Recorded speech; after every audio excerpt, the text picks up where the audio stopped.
The notification sound from my phone pierced through the quiet Tuesday evening at 9:47 p.m. I was curled up on our living room couch in Millbrook, grading my son Connor's math homework while my husband Michael worked late again at TechFlow Solutions. The message was from Melissa Hammond, my brother-in-law Jake's wife, and the words on the screen made my blood run cold. Ashley, we need to talk. What you've been doing to my marriage is disgusting. I have proof of your inappropriate behavior with Jake, and if you don't stop, I'm telling Michael everything. Meet me at Riverside Park tomorrow at 2 p.m., or I'm posting about this online for everyone to see. I stared at the message, reading it 3 times before it fully registered.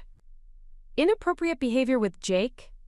The accusation was so absurd it would have been laughable if it wasn't so potentially devastating. What Melissa didn't know was that I had something she clearly forgot about. Tucked away in my phone's voice memo app was a recording that would turn her entire narrative upside down.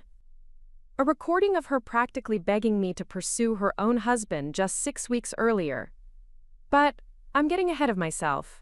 Before we jump back in, tell us where you're tuning in from.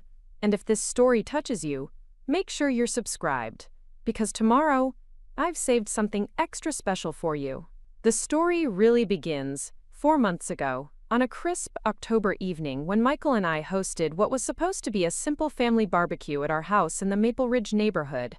I had no idea that this innocent gathering would set in motion a chain of events that would test every relationship in our tight-knit family and force me to question everything I thought I knew about the people closest to us. I'm Ashley Chen Torres, 29 years old, and I've been part of the Torres family for 4 years now since marrying Michael.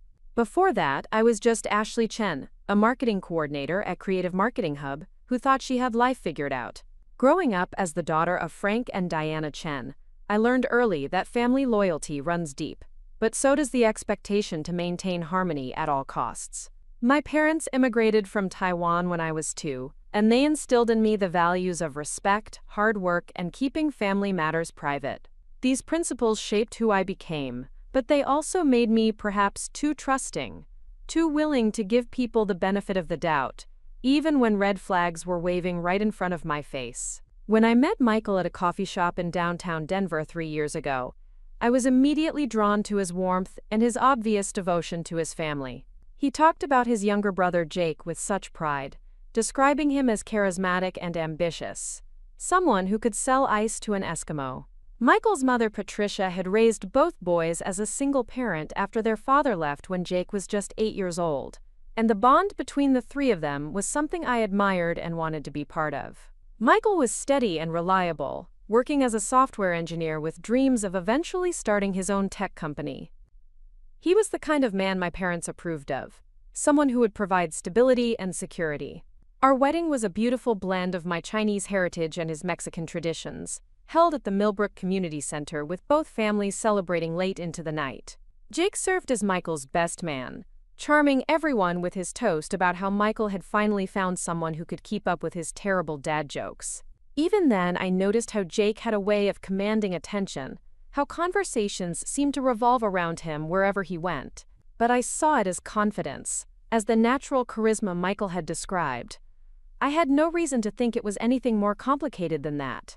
Jake Torres is 27, 3 years younger than Michael, but somehow always seemed like the older brother in their dynamic. Where Michael is methodical and cautious, Jake is impulsive and bold.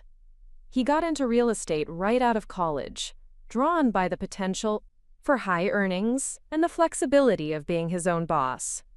For the first few years, it worked well for him. He had a natural talent for connecting with clients, for making them feel like he was personally invested in finding them their dream home.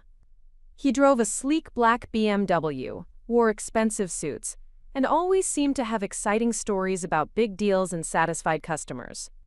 It was at one of Patricia's Sunday dinners, about 6 months after Michael and I got married, that Jake first brought Melissa around. She walked into Patricia's cozy house on Oak Street, like she was stepping onto a red carpet, her blonde hair perfectly styled, her outfit clearly chosen to make an impression. Melissa Hammond was 24 then, already building what she called her personal brand on social media. She had started an Instagram account focused on lifestyle content, posting carefully curated photos of her morning routines, her workout sessions, her beautifully plated meals. At the time, she had about 15,000 followers, but she talked about her goals like she was already a major influencer. I remember thinking she was beautiful, but perhaps a little too polished for a casual family dinner. Everything about her seemed calculated, from the way she complimented Patricia's cooking while mentioning her own strict dietary restrictions, to how she positioned herself for photos throughout the evening. But Jake was clearly smitten, and who was I to judge? Michael and I had our own way of being together that might seem odd to outsiders. I tried to be welcoming, asking her about her interests and her work, genuinely wanting to connect with someone who might become my sister-in-law. Melissa and Jake's relationship moved quickly. Within 6 months, they were living together in a trendy downtown loft that cost more than Michael and I paid for our mortgage. Jake insisted he could afford it, that his real estate commissions were covering the high rent easily. Melissa's social media following continued to grow, and she started landing small sponsorship deals with local businesses. She would post about her favorite restaurants, beauty products, workout gear, always with the hashtag Millbrook lifestyle. To outsiders, they looked like the perfect young couple living their best life. The first cracks in their facade began to show about a year after they moved in together. Michael started mentioning that Jake seemed stressed, that he was working longer hours and seemed more irritable during family gatherings. The real estate market had become more competitive, and Jake was struggling to close deals like he used to. But instead of cutting back on expenses, he and Melissa seemed to be spending more. Melissa's social media presence demanded a certain lifestyle, and maintaining that image apparently required constant investment in new clothes, trendy restaurants, and expensive experiences to photograph and share. It was around this time that I started noticing changes in how Melissa interacted with our family. During Sunday dinners, she would make subtle comments about our neighborhood, asking when Michael and I might consider upgrading to something more central like their loft. She would compliment my outfits, but always with a suggestion for how I could elevate my look. When I announced that Michael and I were trying for a baby, she immediately launched into advice about maintaining my figure during pregnancy and how important it would be to document the journey for social media, even though I had never expressed any interest in sharing my personal life online. Connor was born on a snowy February morning, and holding my son for the first time was the most overwhelming joy I had ever experienced.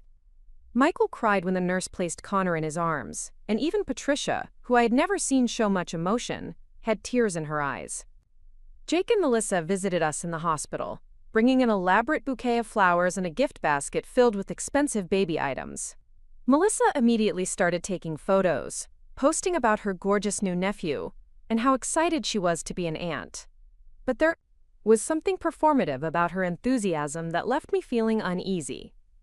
The first few months of Connor's life were a blur of sleepless nights, diaper changes, and the steep learning curve of new parenthood. Michael was incredibly supportive, taking on night feedings when he could, and never complaining about the chaos that had taken over our once orderly home. His family rallied around us as well, with Patricia stopping by several times a week to help with meals and laundry. Jake would visit when he could, and I could see genuine affection in his eyes when he held Connor. It was during these visits that I began to see a different side of my brother-in-law, a gentler and more thoughtful side that contrasted with his usual high-energy persona. Melissa's visits were less frequent and more complicated. She would arrive with her phone ready to capture content, taking dozens of photos of herself with Connor for her social media accounts. She seemed more interested in how cute the baby looked in pictures than in actually interacting with him.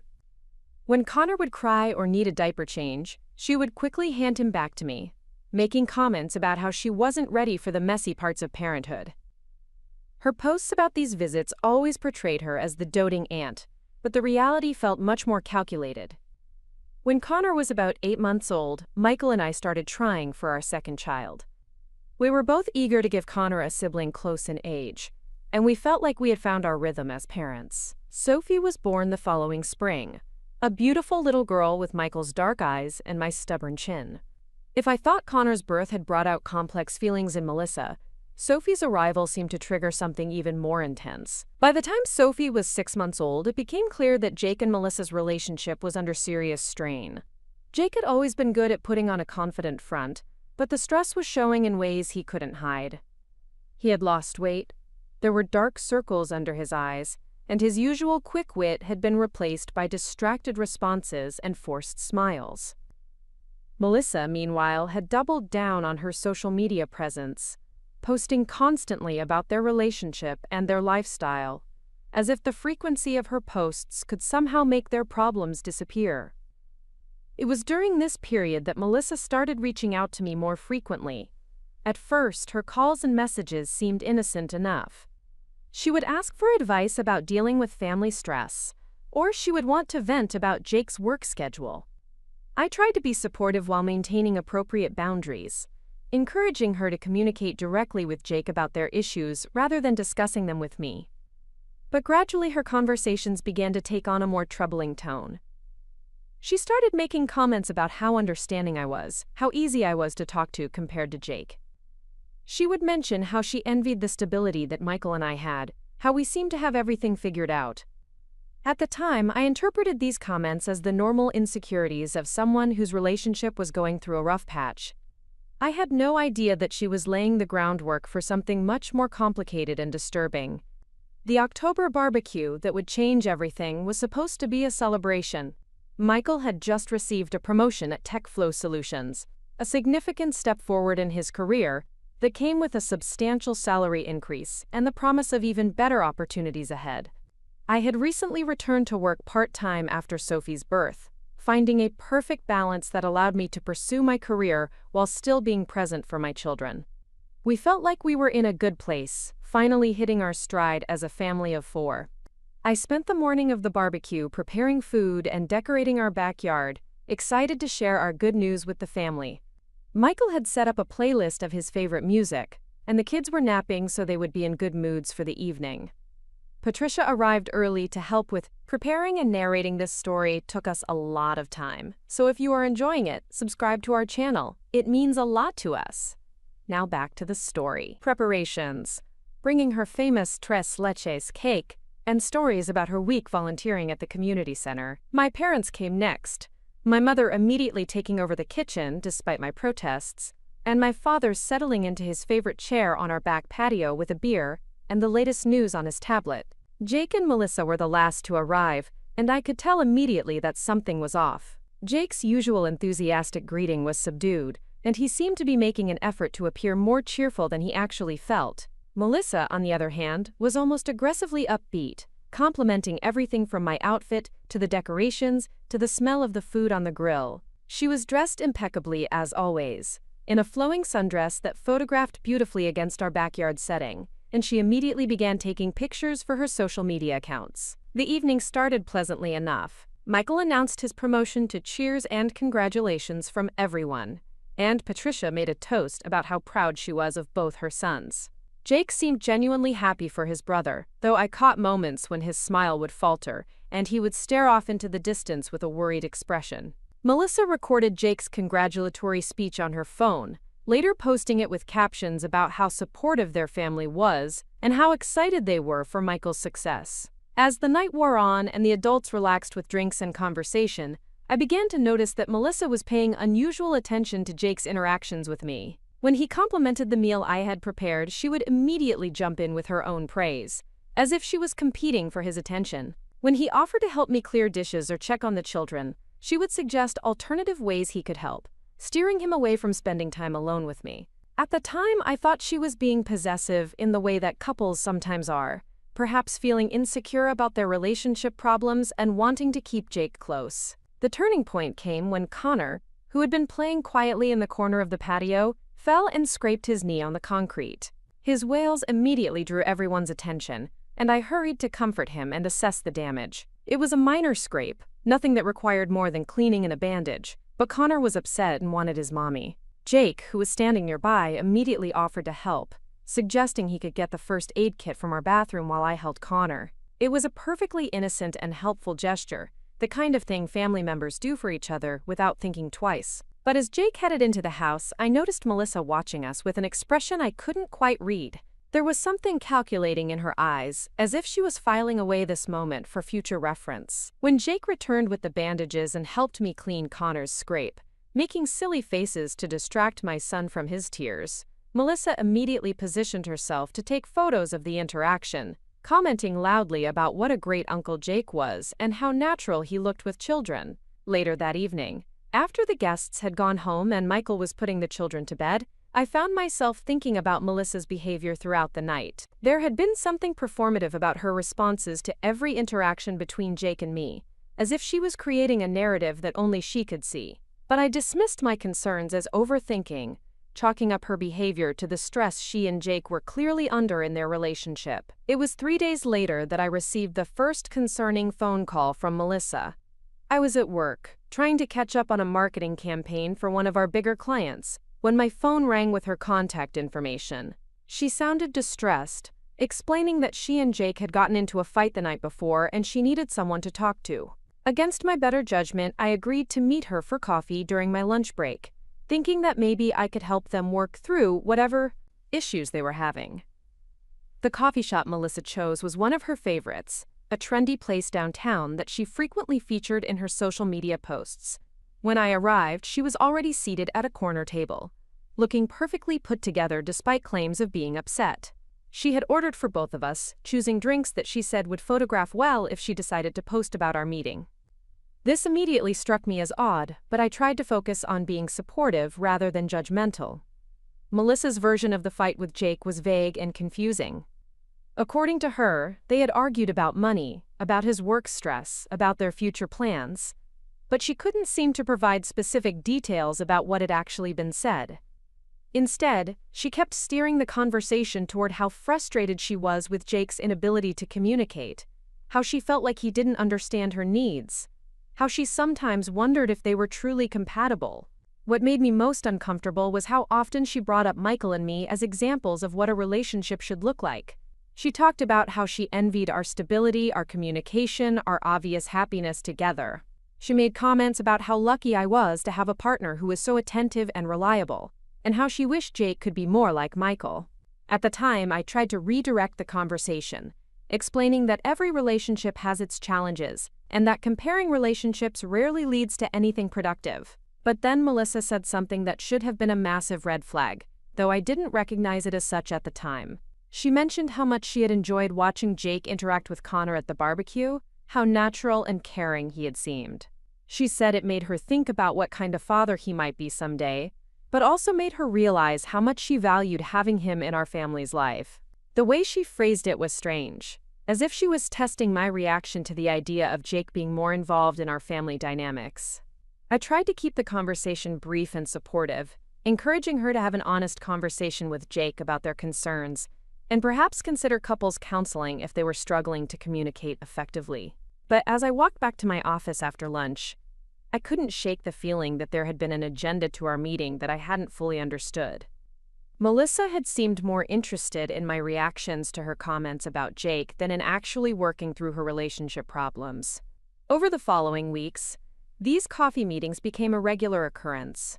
Melissa would call or text, claiming she needed advice or just someone to listen, and I would meet her out of a sense of family obligation and genuine concern for her well-being. Each conversation followed a similar pattern: vague complaints about Jake, effusive praise for Michael and our relationship, and increasingly specific questions about my interactions with Jake and my opinions about him as a person. During this time, I also started noticing changes in Jake's behavior during family gatherings. He seemed more withdrawn than usual, often checking his phone or stepping outside to take calls. When he did engage in conversation, there was a forced quality to his cheerfulness that reminded me of someone trying very hard to appear normal. Melissa, meanwhile, seemed to be documenting everything more intensively than ever, taking photos and videos constantly, and posting them with captions about family bonds and support systems. It was during one of our coffee meetings in early November that Melissa crossed a line that should have ended our conversations immediately. We were discussing holiday plans and how families navigate the stress of the season, when she suddenly shifted the conversation in a direction that caught me completely off guard. She started talking about attraction and compatibility, about how sometimes people are drawn to individuals who represent what they wish their current partner could be. She began asking me direct questions about whether I had ever been attracted to someone other than Michael, whether I thought it was normal to have feelings for people who were off limits, whether I believed that emotional connections could be just as significant as physical ones. The questions were phrased as theoretical discussions, but there was an intensity to her focus that made me deeply uncomfortable. I tried to steer the conversation back to safer topics, but she kept pushing, becoming more specific in her scenarios and more pointed in her questions. Then she said something that I should have recognized as manipulation, though at the time I was too shocked to process it fully. She told me that she thought Jake had developed feelings for me, that she had noticed the way he looked at me during family gatherings, how he always seemed more animated and engaged when I was around. She said she wasn't angry about it because she understood why someone would be drawn to me, but she was concerned about what it might mean for their relationship and for our family dynamics. I was horrified by the suggestion and immediately shut down the conversation, making it clear that I had never noticed any inappropriate behavior from Jake, and that I was committed to maintaining appropriate boundaries with all family members. I told her that if she was genuinely concerned about Jake's feelings, she needed to address the issue with him directly rather than discussing it with me. But even as I said this, I couldn't help but feel like I was being manipulated in some way, though I couldn't quite identify how or why. It was that evening, after an uncomfortable and confusing coffee meeting, that I made a decision that would prove to be crucial weeks later. I started recording our conversations. I had been feeling increasingly uneasy about Melissa's questions and comments, and something told me I might need to protect myself if the situation escalated.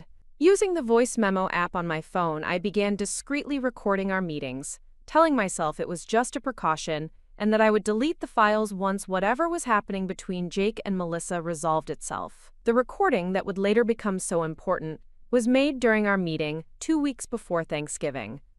Melissa had called me that morning, sounding more distressed than usual, claiming that she and Jake had reached a crisis point in their relationship and she desperately needed to talk to someone who would understand.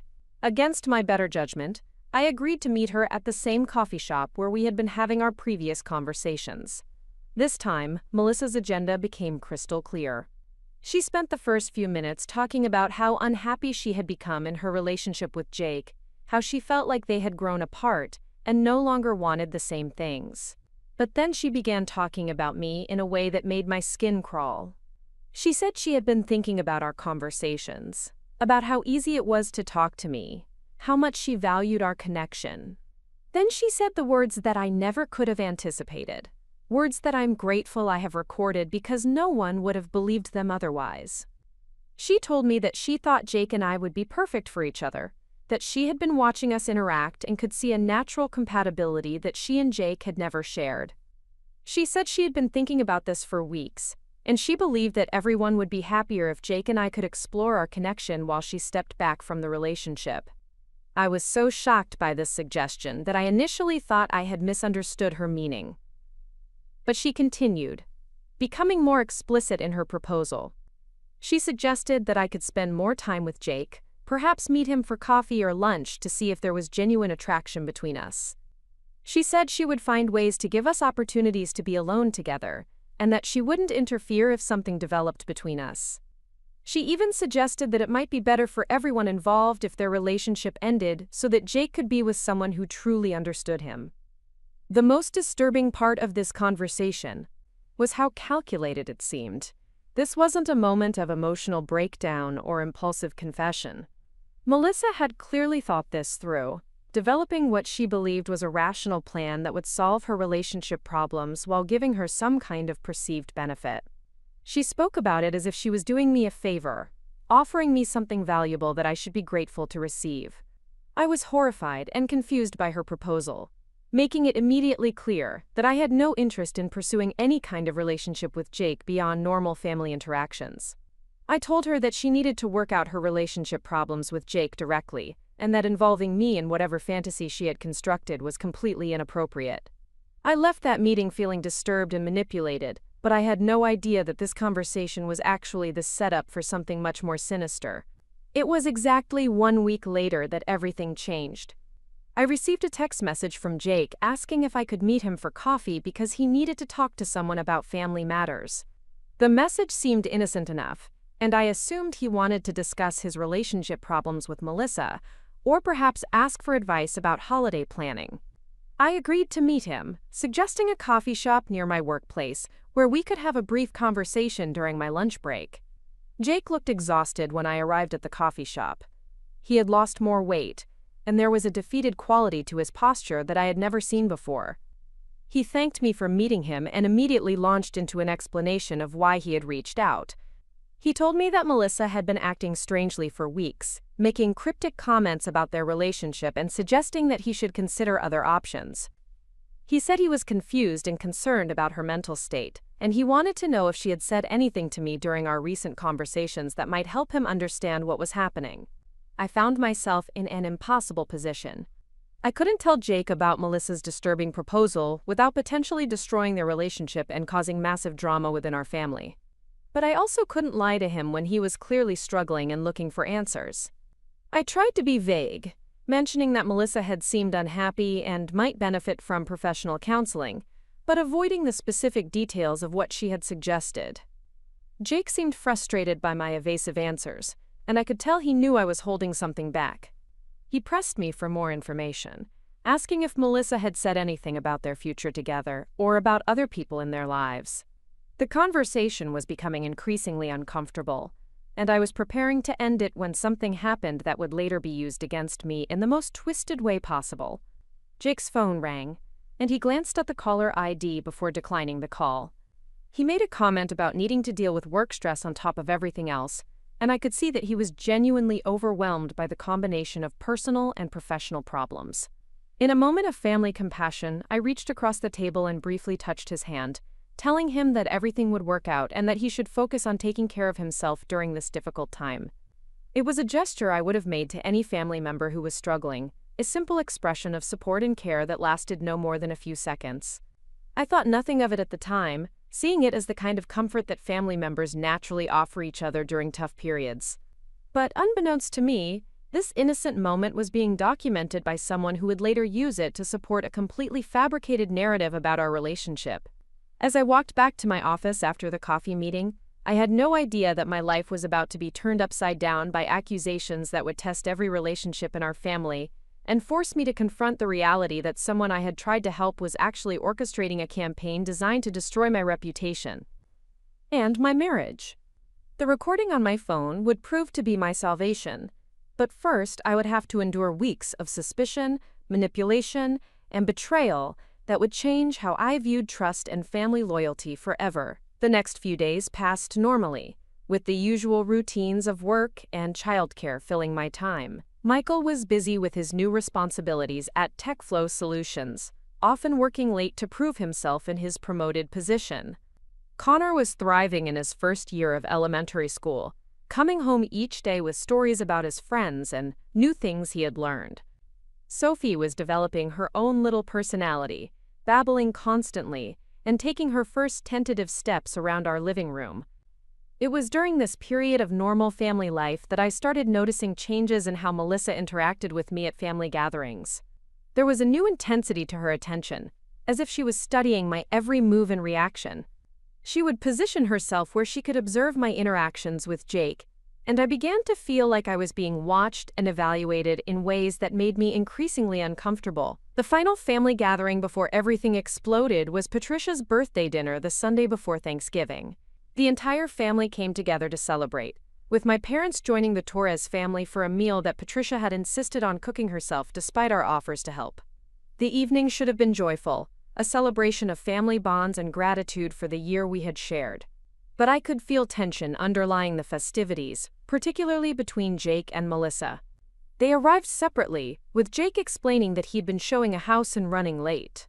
Melissa had been there for over an hour, helping Patricia with preparations and taking photos for her social media accounts. When Jake finally arrived, their interaction was strained and formal, lacking the easy affection that had characterized their relationship in earlier years. Throughout the evening, I made a conscious effort to maintain normal, appropriate interactions with all family members, while being particularly mindful of my behavior around Jake.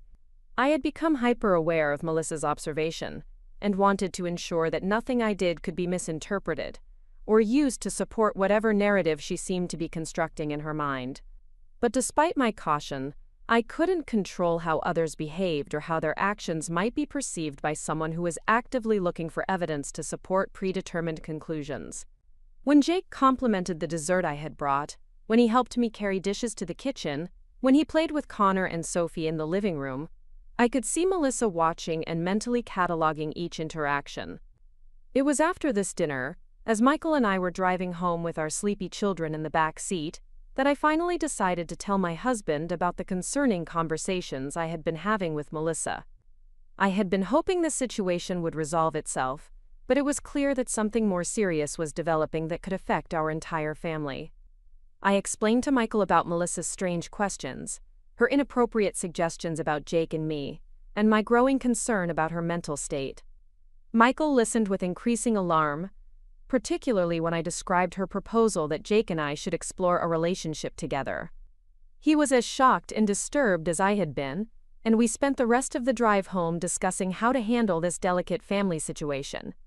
Michael's first instinct was to confront Jake directly, but I convinced him that we needed to be more strategic in our approach. If Melissa was having some kind of mental health crisis, a direct confrontation might make the situation worse for everyone involved. We decided that Michael would have a careful conversation with Jake to gauge his awareness of Melissa's behavior, while I would distance myself from her requests for coffee meetings and private conversations. Looking back, I realized that this decision to handle the situation delicately, while well-intentioned, may have actually given Melissa more time to develop and implement whatever plan she was constructing. We were trying to protect family relationships and avoid unnecessary drama, but we failed to recognize that we were dealing with someone who was willing to fabricate serious accusations to achieve her goals. The Tuesday evening when I received Melissa's accusatory message was exactly 1 week after Patricia's birthday dinner. Michael was working late again, and I was enjoying a rare quiet moment at home with both children asleep and no immediate demands on my attention. The harsh buzz of my phone notification shattered that peace and launched me into a nightmare I never could have anticipated. As I read and reread her message threatening to expose my supposed inappropriate behavior with Jake, I felt a mixture of disbelief, anger, and fear. This was exactly the kind of situation I had been trying to avoid by keeping my distance from her in recent weeks. But somehow, my efforts to maintain appropriate boundaries had been twisted into evidence of guilt in her mind. The most terrifying part of her message was the threat to make her accusations public through social media. Melissa had built a substantial following in our local community, and she had demonstrated her willingness to share personal details of her life online. If she decided to post false accusations about me, the damage to my reputation could be immediate and irreversible, affecting not just me but potentially Michael's career and our children's standing in our close-knit community. But as I sat there staring at her message, I remembered something that gave me a glimmer of hope in this impossible situation. The recording on my phone of her begging me to pursue her husband, her detailed explanation of why she thought Jake and I should be together, her calculated plan to give us opportunities to develop a relationship. The very evidence that would prove not only my innocence, but also the true nature of her manipulative and disturbing behavior. Tomorrow I would have to face her accusations, but tonight I would prepare my defense. The truth had a way of emerging, even when it was buried under layers of lies and manipulation. And the truth was all captured in her own words, recorded on my phone, ready to turn her entire fabricated story on its head. The next morning arrived gray and drizzling, matching my mood as I prepared for what I knew would be one of the most difficult conversations of my life. I had barely slept, spending most of the night replaying every interaction I'd had with Jake over the past few months, searching for anything that could have been misinterpreted or twisted to support Melissa's accusations. Michael had left early for an important presentation at TechFlow Solutions, kissing me goodbye and whispering words of encouragement about handling the situation with Melissa. He had offered to call in sick and come with me, but we both agreed that his presence might escalate the confrontation rather than resolve it. I dropped Connor off at Pine Valley Elementary, watching as he ran toward his classroom with his backpack bouncing, completely oblivious to the storm brewing in his family's life. Sophie was spending the day with my mother, who had agreed to babysit without asking too many questions about why I needed help on a Wednesday afternoon. Deanna Chen had raised me to handle my own problems, but she could sense the stress in my voice and offered her support without prying into details I wasn't ready to share. Riverside Park in November was nearly deserted, the playground equipment damp from morning rain, and the walking paths scattered with fallen leaves that crunched under my feet as I made my way to the covered pavilion where Melissa had suggested we meet. I arrived 15 minutes early, using the time to compose myself and review the key points I wanted to make. My phone felt heavy in my jacket pocket, the weight of the recorded conversation serving as both comfort and reminder of how completely this situation had spiraled beyond anything I could have imagined. Melissa arrived exactly on time, walking across the park, in designer boots that seemed impractical for the wet grass, but perfectly suited for the social media photos she was undoubtedly planning to take. She looked impeccable as always, her blonde hair styled in loose waves despite the humidity, her makeup flawless, her expression a carefully constructed mask of righteous indignation mixed with wounded vulnerability. She was carrying a large tote bag and had her phone already in her hand, and I realized with growing dread that she was treating this confrontation as content for her online presence. "Ashley," she said as she approached the pavilion, her voice carrying a tone of disappointed authority that immediately put me on edge. "I'm glad you decided to come. I wasn't sure if you would have the courage to face what you've done." I took a deep breath, reminding myself to stay calm and rational despite the absurdity of her accusation. "Melissa, I honestly have no idea what you think I've done. Your message last night was completely confusing to me. Can you please explain what this is about?" She set her tote bag on the picnic table between us and pulled out what appeared to be a folder filled with printed papers. "Don't insult my intelligence by pretending you don't know exactly what this is about. I have evidence, Ashley. Photographs, screenshots of messages, documentation of your inappropriate behavior with my husband." My heart began racing as she opened the folder and spread several printed photos across the table.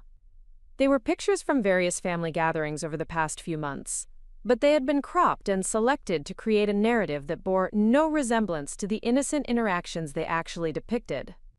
There was the photo of Jake helping me with Connor's scraped knee at our barbecue, cropped to focus on our proximity and his gentle expression as he worked with the bandage. Another showed us talking at Patricia's birthday dinner, the angle making it appear intimate despite the fact that we had been discussing his work stress in a room full of family members. Most disturbing was a photo that had clearly been taken without my knowledge during my coffee meeting with Jake the previous week. It showed the moment when I had briefly touched his hand in a gesture of family support, but from the angle it was captured, it looked deliberately romantic and secretive. The timestamp on the photo revealed that someone had been watching us, waiting for a moment that could be misinterpreted and documented. "These photos prove nothing except normal family interactions," I said, though I could feel my voice shaking slightly as I realized how thoroughly I had been surveilled and manipulated. "Jake is my brother-in-law, Melissa. Of course we interact at family gatherings. Of course I would offer support when he's going through a difficult time." Melissa laughed, a sound devoid of any genuine humor.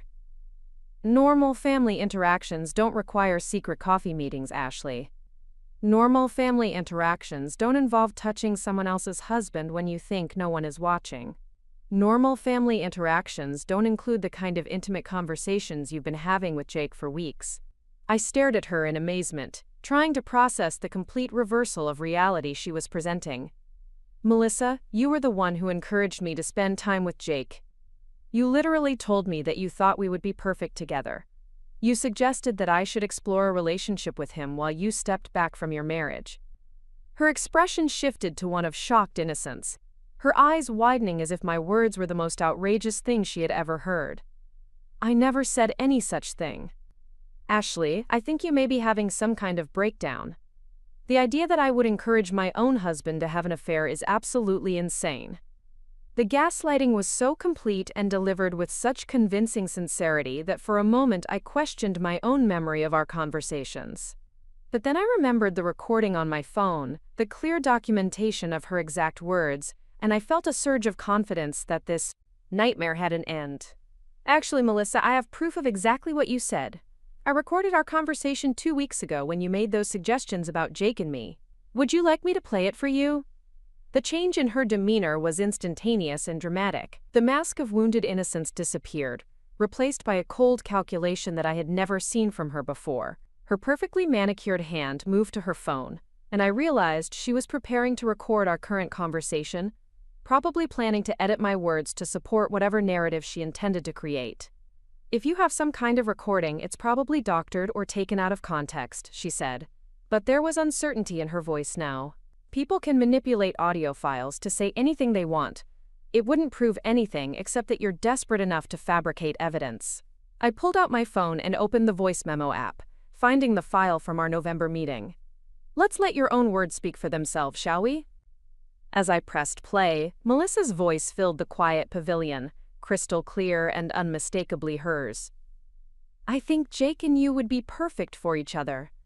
I've been watching you interact, and I can see a natural compatibility that Jake and I have never shared. I've been thinking about this for weeks, and I believe everyone would be happier if Jake and you could explore your connection while I step back from the relationship. The recording continued for several more minutes, capturing her detailed explanation of how she envisioned facilitating a relationship between Jake and me, her suggestions for creating opportunities for us to be alone together, and her reassurances that she wouldn't interfere if something developed between us. Her voice on the recording was calm and calculated, leaving no room for misinterpretation about her intentions or mental state at the time. Melissa's face had gone pale as she listened to her own words, but as the recording ended, she quickly regrouped and launched into a new strategy. That conversation was taken completely out of context. I was having a mental health crisis that day, and you took advantage of my vulnerable state to manipulate me into saying things I didn't mean. Any reasonable person would have recognized that I wasn't thinking clearly and would have tried to help me rather than recording me for their own protection. The victim blaming was breathtaking in its audacity, but I could see that she was scrambling now, trying to find a way to explain away evidence that completely contradicted her accusations against me. Melissa, if you were having a mental health crisis, then you need professional help, not revenge fantasies against family members. Nothing you're saying makes any sense. She stood up abruptly, gathering her photos and folder with sharp, angry movements. You think you're so smart, don't you? You think because you have some recording that you can just dismiss what I know about your behavior with Jake. But I have more evidence than just these photos, Ashley. I have witnesses. I have documentation of your pattern of inappropriate behavior that goes back months. My stomach dropped as I realized that this confrontation was not the end of her campaign against me, but possibly just the beginning. What witnesses? What documentation? Melissa, you're making things up because you know your accusations are false. Patricia saw how you were acting at her birthday dinner. She mentioned to me how concerned she was about the way you were paying attention to Jake, how you seemed to be competing with me for his affection. And my friend Sarah was at the coffee shop when you met with Jake last week. She saw how intimate you two looked, how you were touching him and leaning in close like you were sharing secrets. Each lie built on the previous one, creating a web of false testimony that could be difficult to disprove without forcing family members to choose sides in a conflict they didn't understand. I realized that Melissa had been planning this campaign for weeks, possibly months, carefully positioning herself to have explanations for any evidence that might contradict her story. You're lying about Patricia, and you know it, I said, though I felt a chill of fear about how convincing her story might sound to people who hadn't heard our recorded conversation. Patricia would never say anything like that about me, and she certainly wouldn't discuss private family matters with you behind my back. Melissa smiled, a cold expression that transformed her beautiful features into something almost predatory. People see what they want to see, Ashley. And what they're going to see is a pattern of behavior from you that shows you've been pursuing a married man while pretending to be a supportive family member. Your recording might confuse things temporarily, but it won't change the fundamental truth that everyone can observe with their own eyes. She slung her tote bag over her shoulder and pulled out her phone, opening what appeared to be her Instagram account. I'm giving you one last chance to admit what you've been doing and apologize publicly for your behavior. If you don't, I'm going to share the truth about your actions with our community. My followers trust me to be honest about my life, and they deserve to know when someone they've welcomed into their circle has been betraying that trust. The threat was clear and devastating. Melissa had cultivated an image as a trustworthy lifestyle influencer, someone who shared authentic moments from her life with transparency and vulnerability. If she posted accusations against me, complete with the manipulated photos and false witness accounts, the damage to my reputation would be immediate and potentially irreversible. People in our community who knew me only casually would likely believe her story, especially if it was presented with the polish and conviction she brought to all her social media content. Melissa, if you post false accusations about me, you'll be committing defamation. I have proof that your story is fabricated, and I won't hesitate to take legal action to protect myself and my family. She laughed again, the sound echoing off the pavilion walls. Legal action takes time, Ashley. Reputation damage happens instantly. By the time you could prove anything in court, everyone in Millbrook will know exactly what kind of person you really are. Your husband's career, your children's social standing, your family's reputation in this community, all of it will be destroyed because you couldn't keep your hands off someone else's husband. With that final threat, she turned and walked away, leaving me standing alone in the empty pavilion, with my phone still clutched in my hand and my mind racing through the implications of what had just occurred. This was no longer a simple family disagreement that could be resolved through honest conversation and mutual understanding. This was a calculated attack on my character and my family's well-being, orchestrated by someone who was willing to destroy multiple lives to achieve whatever twisted goals she had set for herself. I sat heavily on the damp picnic table bench, trying to process the complete reversal of reality I had just witnessed.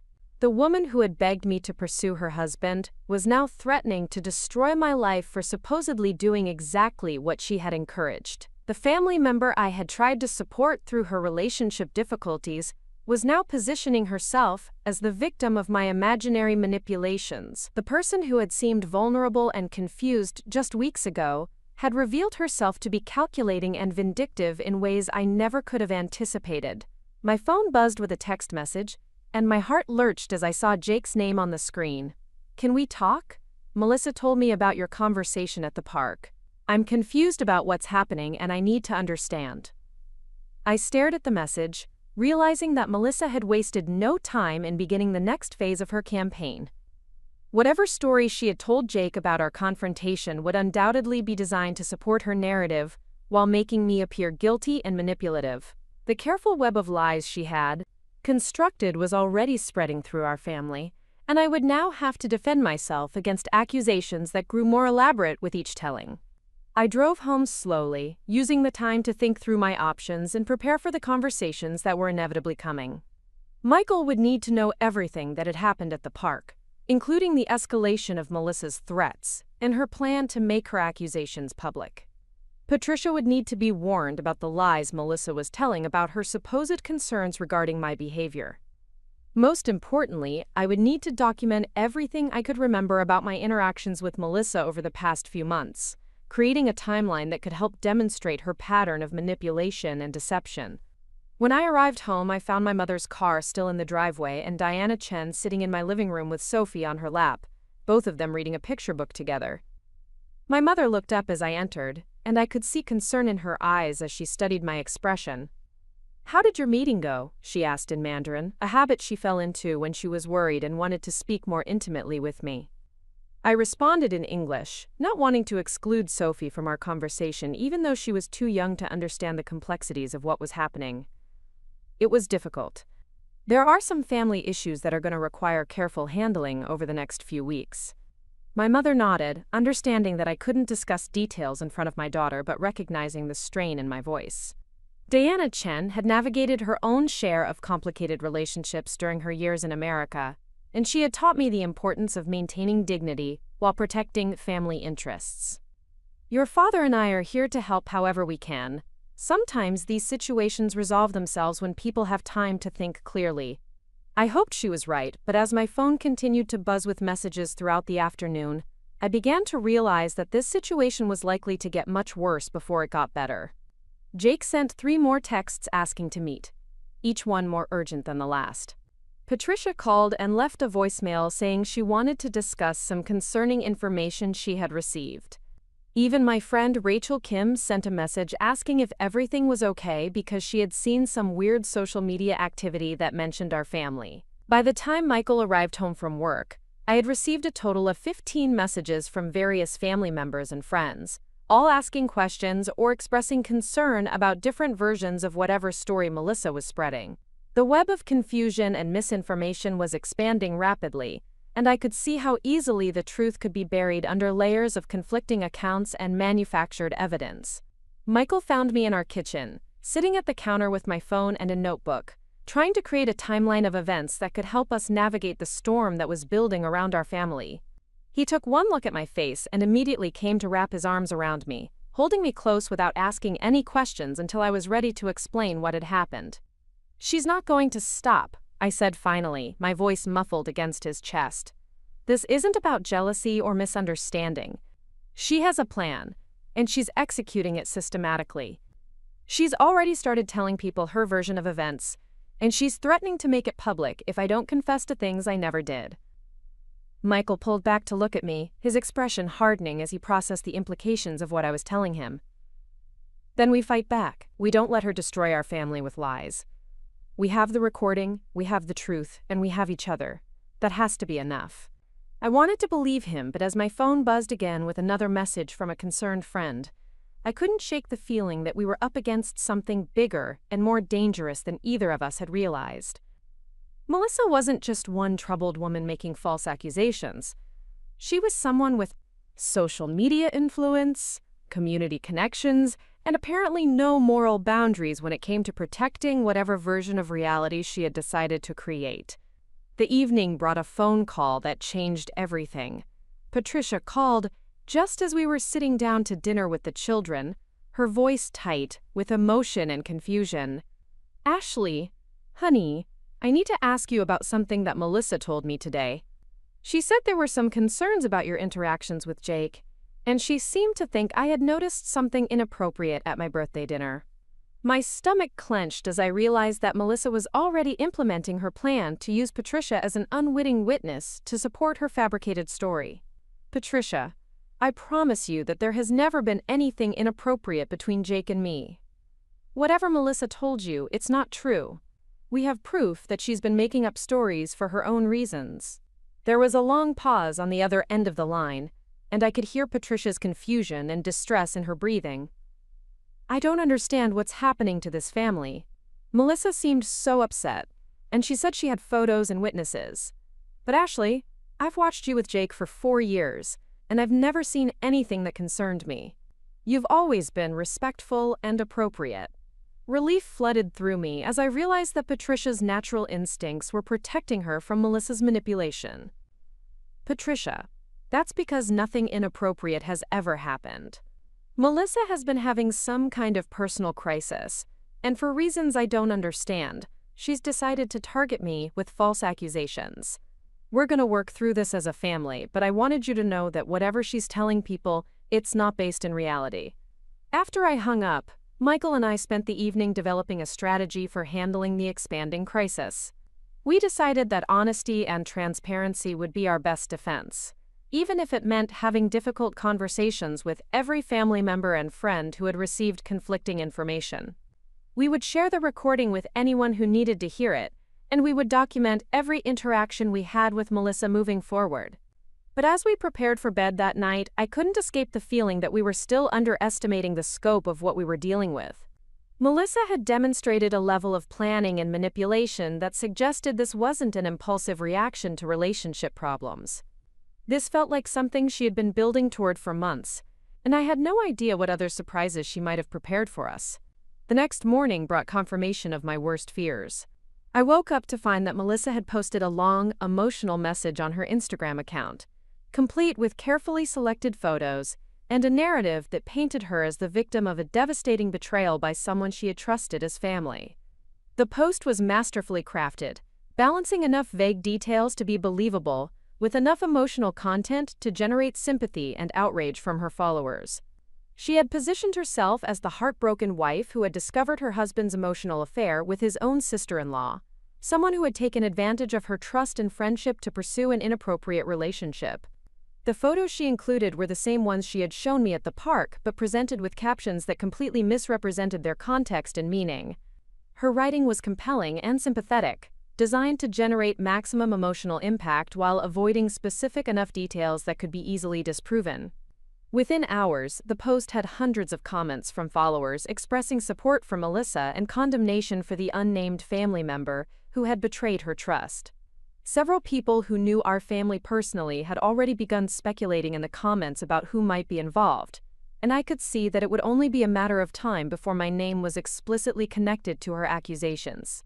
My phone was ringing constantly with calls from friends and acquaintances who had seen the post and were trying to piece together what was happening. Each conversation required me to explain a complicated situation that sounded unbelievable even to people who knew me well. The recording helped convince most people of my innocence, but I could see the exhaustion and stress beginning to take its toll on everyone involved. The most heartbreaking call came from Connor's teacher at Pine Valley Elementary.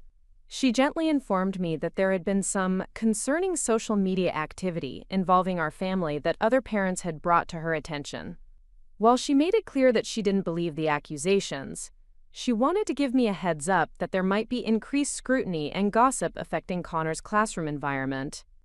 The realization that Melissa's lies were now potentially affecting my 6-year-old son's school experience filled me with a rage I had never experienced before. This was no longer just about adult relationships and family drama. This was about protecting my children from the consequences of one person's willingness to destroy innocent lives for her own twisted purposes. It was that afternoon, as I sat in my car outside Sophie's daycare trying to compose myself before going inside to face potentially judgmental looks from other parents, that I made a decision that would change everything. I was done being defensive. I was done trying to handle this situation quietly and diplomatically.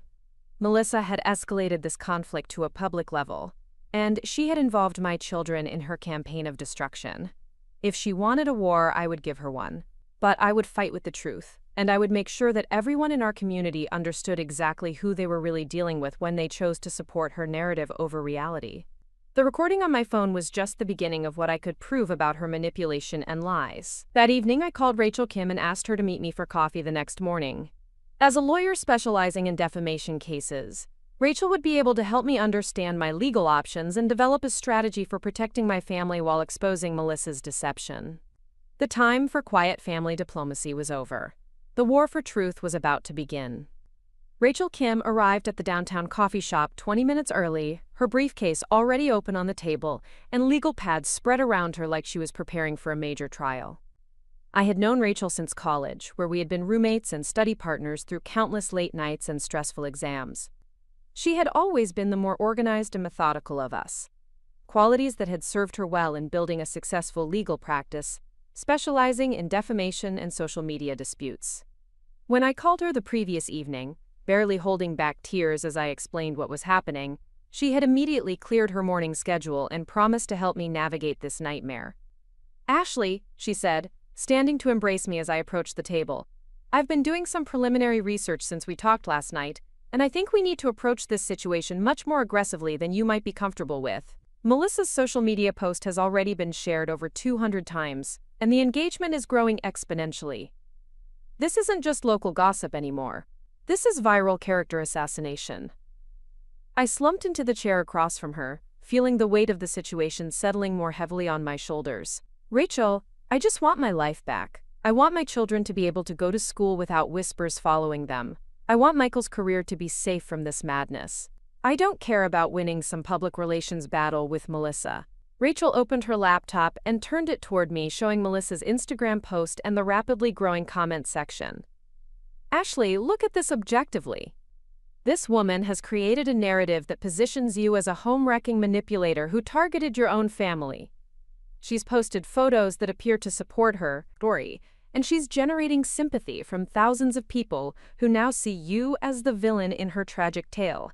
You can't just ignore this and hope it goes away." I scrolled through the comments, each one feeling like a physical blow. Strangers were calling me terrible names, making assumptions about my character based entirely on Melissa's carefully crafted story. Several people had shared the post to other local social media groups, spreading the story throughout our community and beyond. Some commenters were already speculating about my identity, and I could see that it would be only a matter of hours before my name was definitively connected to the accusations. "What are my legal options?" I asked, closing the laptop because I couldn't bear to read any more of the vitriol being directed at me by people who had never met me. Rachel pulled out a thick folder and began laying out documents. Defamation law in Colorado is complex, but we have several strong angles here. First, the recording you made proves that her core narrative is false. She can't claim you seduced her husband when she's on record encouraging you to do exactly that. Second, the manipulation of photographs to create false impressions of intimacy could constitute intentional infliction of emotional distress. Third, if her false statements cause damage to your professional reputation or Michael's career, we can pursue economic damages. She handed me a legal document that looked intimidating in its formal language and precise formatting.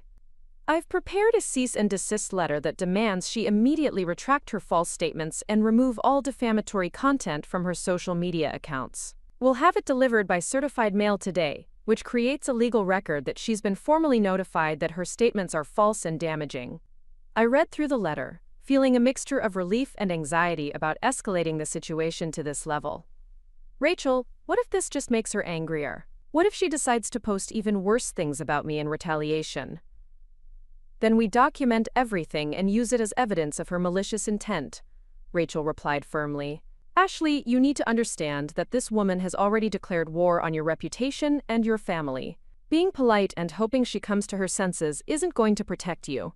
You need to fight back with every legal tool available. Rachel opened another folder and pulled out what appeared to be social media screenshots and printed articles. I spent most of last night researching Melissa's online presence and her history in this community. What I found is very concerning and suggests that this pattern of behavior isn't new for her. My attention sharpened as Rachel spread the documents across the table. "What do you mean, pattern of behavior?" 3 years ago, Melissa was involved in a similar situation with a woman named Jennifer Walsh, who used to own a boutique fitness studio here in Millbrook. Melissa posted accusations that Jennifer was having an affair with one of her clients, a married man whose wife was also a member of the studio. The accusations were detailed and convincing, complete with photos and witness accounts that seemed to support her story. Rachel handed me printed screenshots of old social media posts that showed Melissa making passionate pleas for community support against what she called Jennifer's predatory behavior toward married men. The posts had generated enormous engagement, with hundreds of supportive comments and shares throughout the local community. "What happened to Jennifer?" I asked, though I had a sinking feeling I already knew the answer. "Her business was destroyed within 2 weeks. Parents pulled their children from her youth fitness programs, couples canceled their memberships, and several corporate clients terminated their contracts. Jennifer was forced to close the studio and ultimately moved out of state to escape the ongoing harassment and gossip." I stared at the documents, feeling sick as I realized the scope of what Melissa was capable of accomplishing. Was there any truth to the accusations? Rachel shook her head grimly. Jennifer hired a private investigator who discovered that the supposed affair never happened. The married man Melissa accused her of seducing had never even spoken to Jennifer beyond basic customer service interactions at the studio. The quote, witness accounts came from people who later admitted they had never actually seen anything inappropriate but had been convinced by Melissa's emotional appeals to support her story. Did Jennifer sue her? She tried, but by the time she could mount a legal response, Melissa had quietly deleted most of her posts and claimed that she had been acting on information provided by others who turned out to be mistaken. Without clear evidence of malicious intent, and with Jennifer already having left the state, the case never went anywhere. The implications were terrifying. Melissa had successfully destroyed someone's life and livelihood, using the same tactics she was now employing against me. She had refined her methods, learned how to generate maximum damage while covering her tracks legally, and she had apparently faced no consequences for her previous campaign of destruction. Rachel, if she's done this before, doesn't that prove she's likely doing it again? Can't we use Jennifer's case to show a pattern of false accusations? Potentially, yes, but first we need to locate Jennifer and convince her to testify about what happened to her. That's going to take time we may not have. In the meantime, we need to focus on protecting you and gathering evidence about Melissa's current campaign. Rachel opened her briefcase and pulled out what appeared to be a digital recorder and a small notebook. Starting today, I want you to document every interaction you have with anyone in your family or community about this situation. Record phone calls when legally possible, save all text messages and emails, and write down details of every conversation immediately after it happens. We're going to build an evidence file that demonstrates the scope of damage Melissa is causing and her intent to harm you. She handed me a business card for someone I didn't recognize. This is Marcus Torres, a private investigator who specializes in social media fraud and online harassment cases. He's going to help us gather information about Melissa's online activities, her connections with the people she's claiming as witnesses, and any other evidence that might support our case. The idea of hiring a private investigator felt like crossing into territory I never imagined I would need to navigate, but as I looked at the evidence of Melissa's previous victim, I realized that this situation required resources and expertise far beyond what Michael and I could manage on our own. "What about Jake?" I asked. "He's been trying to contact me constantly since yesterday. I don't know what Melissa has told him or how much he knows about what she's really doing." Rachel's expression grew more serious. "That's actually something we need to address immediately. I think Jake may be in more danger than you realize. If Melissa is willing to destroy your life to cover up whatever is really happening in her marriage, she's probably manipulating and possibly threatening Jake as well." She pulled out her phone and showed me Melissa's Instagram account from a different angle, focusing on posts from the past several months that I hadn't paid attention to before.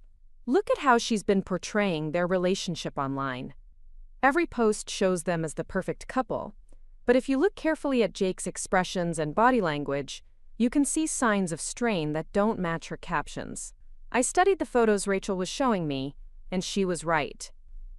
In recent posts, Jake's smiles looked forced, his posture seemed tense, and there was something hollow in his eyes that I had attributed to work stress but now recognized as something more serious. "Rachel, what if Jake is being abused? What if Melissa has been using the same manipulation and control tactics on him that she's now using to destroy my reputation?" "That's exactly what I'm thinking. And if that's the case, then your situation might actually be the catalyst that finally gives Jake the evidence and support he needs to escape from whatever hold she has over him." Rachel began gathering her documents and closing folders. "We need to arrange a safe way for you to communicate with Jake without Melissa being able to monitor or control the conversation.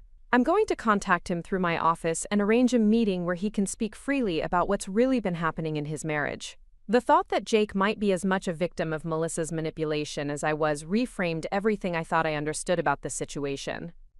If she was controlling and potentially threatening him, then his inability to stand up to her accusations against me made much more sense. He might be afraid of what she would do to him if he contradicted her story. "In the meantime," Rachel continued, "we're going to implement an aggressive strategy to counteract her social media campaign. I have contacts at several platforms who can help us get her defamatory post reviewed and potentially removed. We're also going to prepare our own statement, backed by evidence, that clearly refutes her accusations and demonstrates her pattern of false claims." I left the coffee shop feeling more hopeful than I had since this nightmare began, but also more aware of the serious legal and personal battle that lay ahead. Rachel's research had revealed that I was dealing with someone far more dangerous and calculating than I had realized, but it had also shown me that there were tools and resources available to fight back effectively. My first stop was to meet with Marcus Torres, the private investigator Rachel had recommended. His office was located in a nondescript building near downtown, the kind of place that suggested discretion and professionalism without drawing unnecessary attention. Marcus himself was in his 50s, with graying hair and the calm demeanor of someone who had dealt with every type of personal crisis imaginable. "Mrs. Torres," he said, gesturing for me to sit in a comfortable chair across from his desk. Rachel filled me in on the basic situation. "What I'd like to do today is get a complete timeline of your interactions with Melissa Hammond over the past year. with particular attention to any behavior that seemed manipulative or controlling. For the next 2 hours, I walked Marcus through every conversation, every coffee meeting, every family gathering where Melissa had been present. He took detailed notes and asked probing questions that helped me recognize patterns I hadn't noticed while I was living through the experiences. Mrs. Torres, based on what you're telling me, I believe Melissa has been planning this campaign against you for several months. The way she positioned herself as your confidant, encouraged you to spend time with Jake, and then documented those interactions suggests a level of premeditation that goes far beyond a jealous spouse acting impulsively. Marcus opened a laptop and showed me what appeared to be a comprehensive analysis of Melissa's social media accounts going back several years. I've been monitoring her online activity since Rachel contacted me last night, and I've identified several concerning patterns. She has a history of targeting other women in your community with subtle campaigns of social isolation and reputation damage. He showed me examples of posts where Melissa had made seemingly innocent comments about other women that actually served to undermine their credibility or social standing.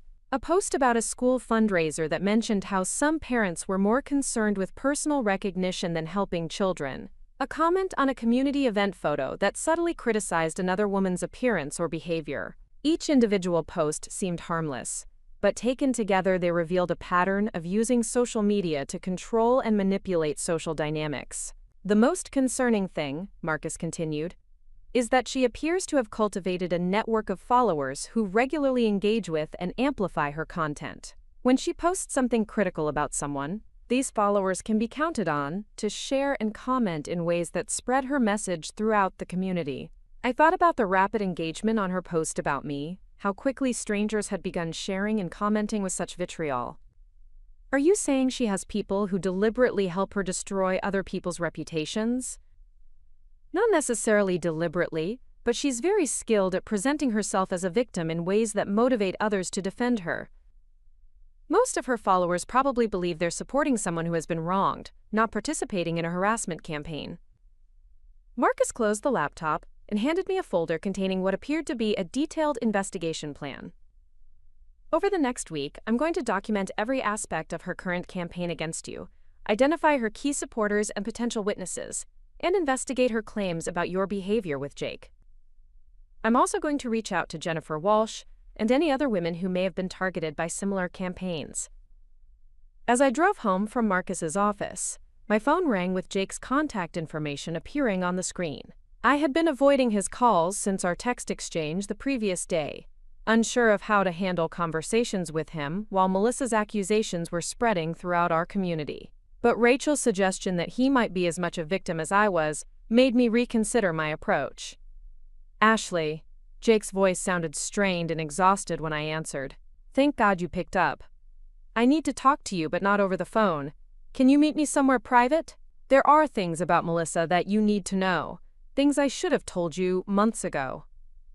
The desperation in his voice convinced me that Rachel's instincts had been correct. Jake, I can meet you, but I need you to understand that everything about this situation has become very complicated. Melissa has made serious accusations against both of us, and I have to protect myself and my family. I know about her Instagram post, he said quietly. Ashley, none of what she's saying is true, and I think you know that. But there's so much more going on that you don't understand.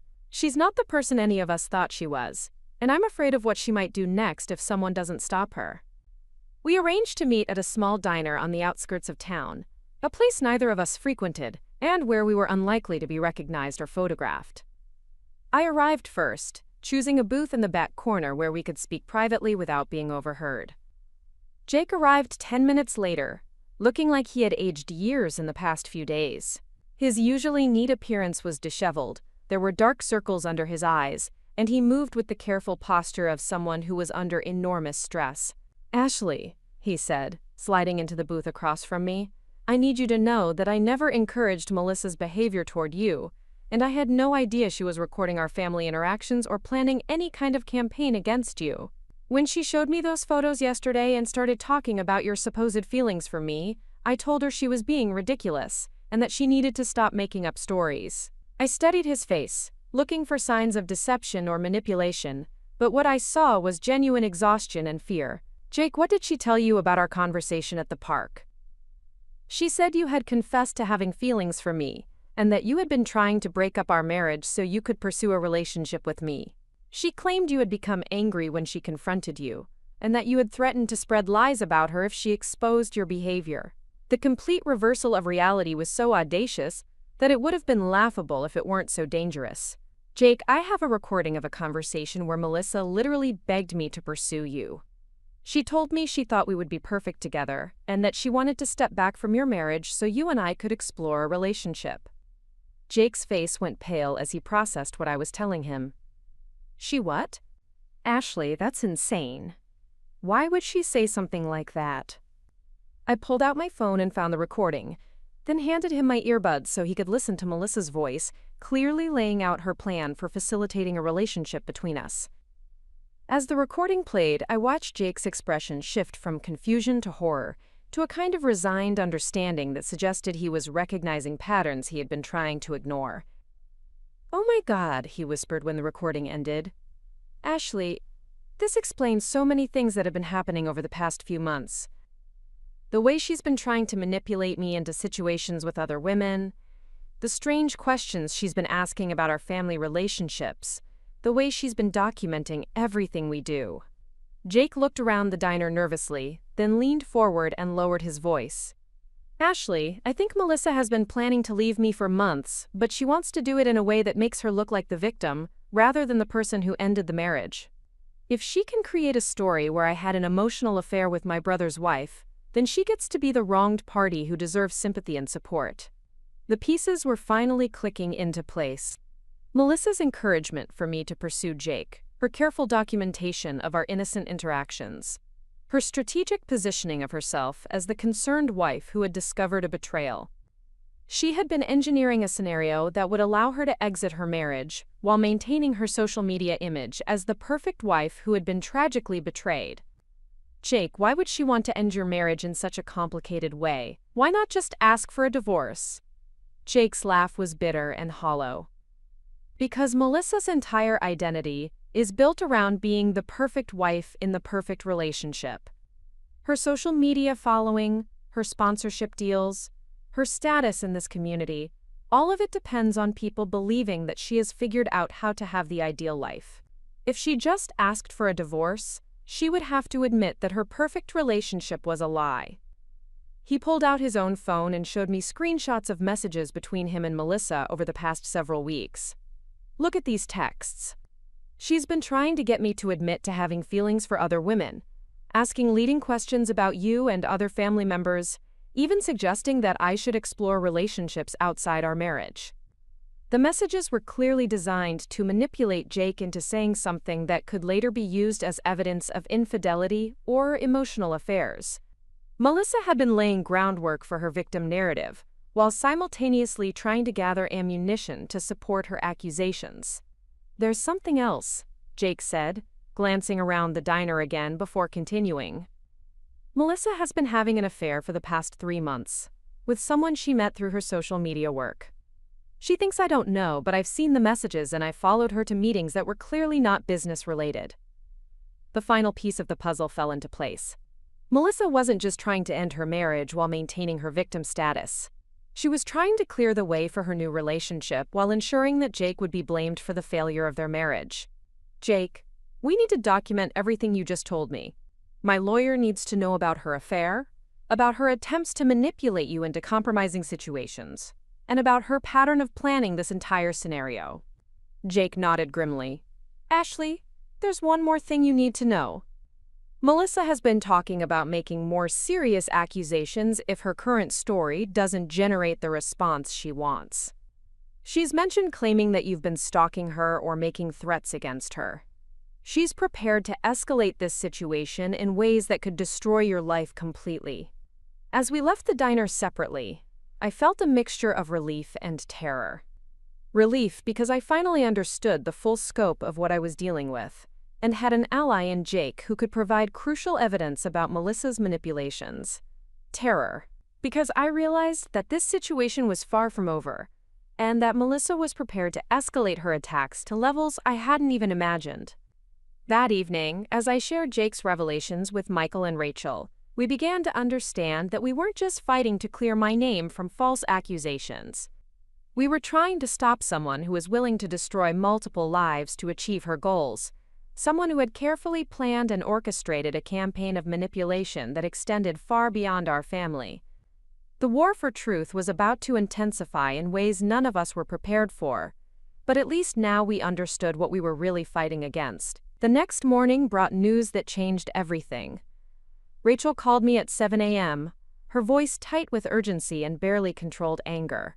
Marcus Torres had discovered something during his overnight investigation that demanded immediate action, and we needed to meet at her office within the hour to discuss our options. I arranged for my mother to watch the children again, giving her a vague explanation about legal meetings that I knew she didn't entirely believe, but was too polite to question. Diana Chen had raised me to handle my own problems, but I could see the worry in her eyes as she watched me rushing around the house, gathering documents and checking my phone constantly for updates. Marcus was already waiting in Rachel's conference room when I arrived, surrounded by printed documents, computer screens, and what appeared to be surveillance equipment. His expression was grim as he gestured for me to sit down across from the array of evidence he had compiled overnight. "Mrs. Torres," he began without preamble, "the situation is much worse than we initially understood. Melissa Hammond isn't just targeting you with false accusations. She's actively working to destroy multiple aspects of your life simultaneously, and she's coordinating with others to amplify the damage." He turned one of his laptop screens toward me, showing what appeared to be a private social media group with over 50 members, all local residents of Millbrook and surrounding communities. "This is a closed group that Melissa created 3 days ago, supposedly for, quote, concerned community members who want to protect local families from what she's calling predatory behavior. She's been sharing more detailed accusations about you in this group, including your full name, photos of your house, and information about where your children go to school." My blood turned cold as I read through the posts Marcus was showing me. Melissa had created an entire narrative about me being a serial seducer of married men, claiming that I had a pattern of targeting vulnerable husbands and breaking up families.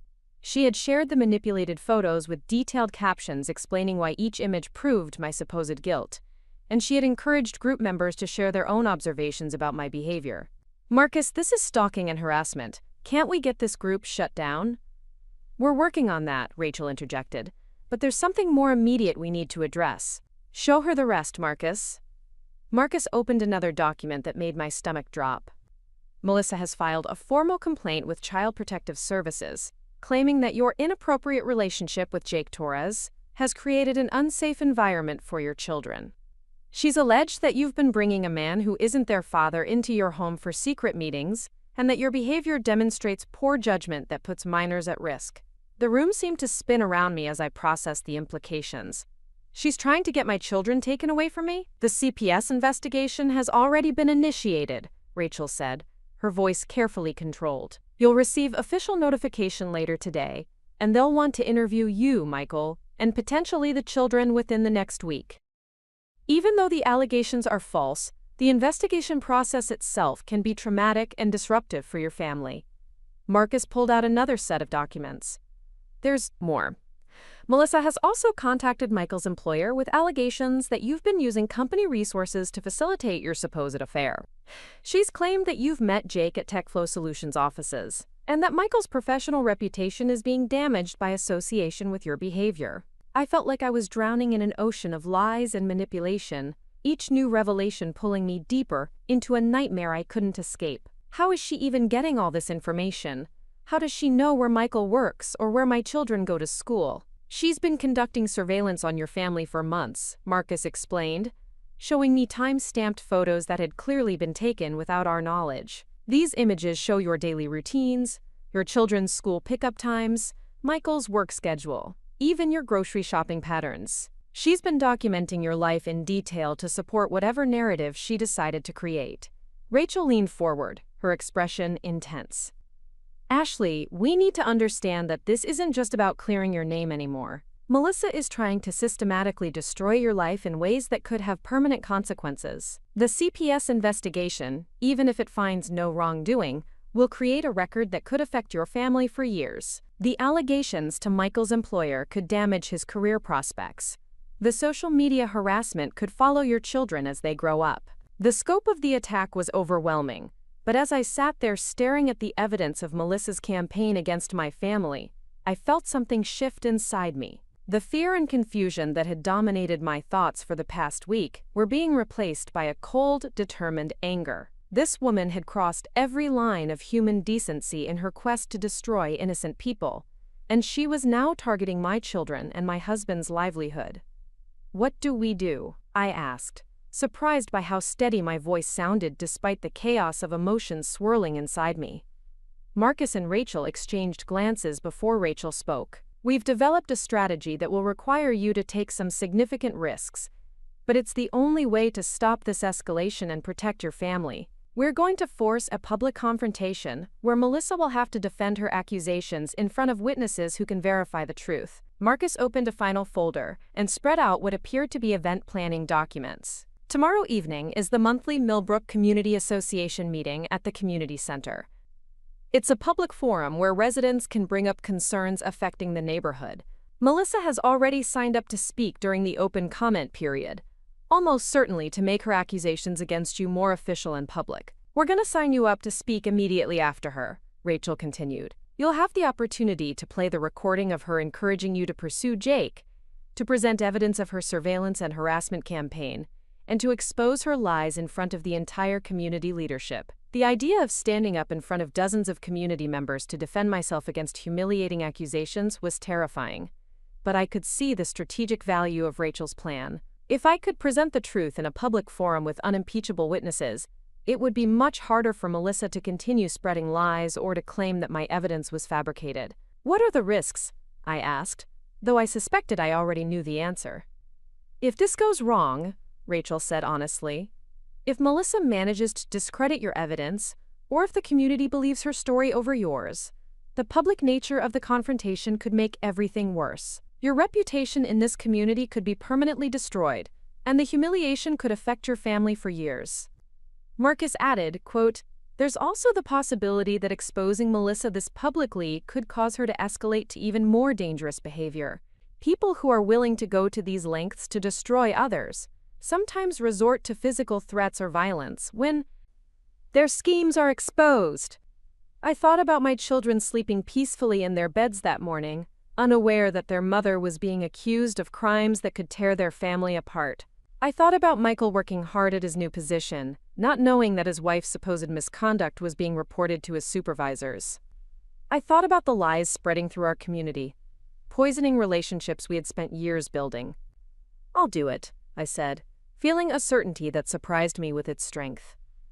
Melissa chose to make this public, and she chose to involve my children and my husband's career. If she wants a public confrontation, I'll give her one, but it will be with the truth. Rachel nodded approvingly. "Then we have a lot of work to do in the next 36 hours. We need to prepare your presentation, coordinate with Jake to ensure he's there to corroborate your account, and document every aspect of Melissa's harassment campaign so we have comprehensive evidence to present." The rest of that day was spent in intensive preparation. Rachel helped me craft a presentation that was factual and compelling without being defensive or emotional. We organized the evidence chronologically, starting with Melissa's initial encouragement for me to pursue Jake and building through her escalating harassment campaign and false accusations. The recording would be the centerpiece of my defense, but we surrounded it with documentation that showed the broader pattern of her manipulative behavior. Marcus worked on gathering additional evidence, including statements from Jennifer Walsh, the woman whose business Melissa had destroyed 3 years earlier. Jennifer had agreed to provide a written account of her experience, creating a pattern that would be difficult for anyone to dismiss as coincidence. Jake met with us that evening to coordinate his role in the confrontation. He looked exhausted but determined, carrying with him printed copies of the text messages where Melissa had tried to manipulate him into compromising situations. He had also brought financial records showing that Melissa had been hiding money and making preparations to leave their marriage, evidence that supported our theory about her true motivations. "Ashley," Jake said as we wrapped up our planning session, "I need you to know how sorry I am that my wife has put you and your family through this nightmare. I should have recognized what she was capable of months ago and warned you."